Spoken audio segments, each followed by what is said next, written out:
স্ত্রীকে কাঁধে নিয়ে দৌড়াতে হয় যে প্রতিযোগিতায়। একঘেয়ে জীবনে বৈচিত্র্য খুঁজে পেতে মানুষ কত কিছুই না করে। তাই এবার দম্পতিদের নিয়ে ভিন্নধর্মী এক প্রতিযোগিতার আয়োজন করল হাঙ্গেরি। বিস্তারিত থাকছে ডেস্ক রিপোর্টে।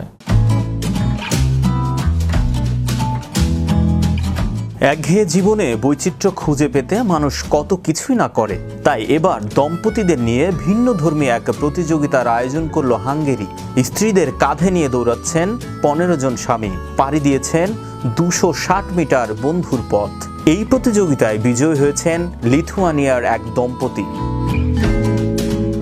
ব্যতিক্রমী ও উদ্ভট এই দৌড় প্রতিযোগিতার নাম ওয়াইফ ক্যারিং রেস, যেখানে নিয়ম হচ্ছে বউকে কাঁধে নিয়ে দৌড়াতে হবে নির্দিষ্ট পথ।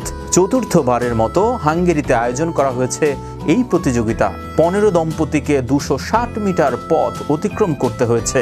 তীব্র গরমে যেখানে ছিল কর্দমাক্ত পথ সহ নানা বাধা বিপত্তিও। একের পর এক প্রতিবন্ধকতা পাড়ি দেওয়ার এই প্রতিযোগিতা যেন দুজনের বন্ধনকে আরও দৃঢ় ও মজবুত করেছে।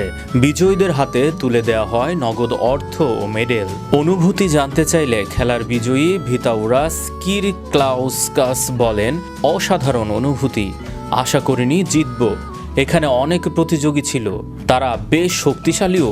আমার স্ত্রীর জন্যই পেরেছি, সে পারফেক্ট, তাকে ছাড়া এটা কোনোভাবেই সম্ভব ছিল না।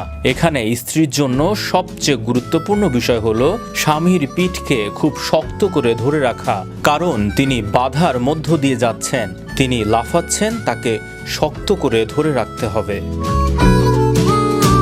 বিশ্ব বাংলা 24 বিনোদন ডেস্ক।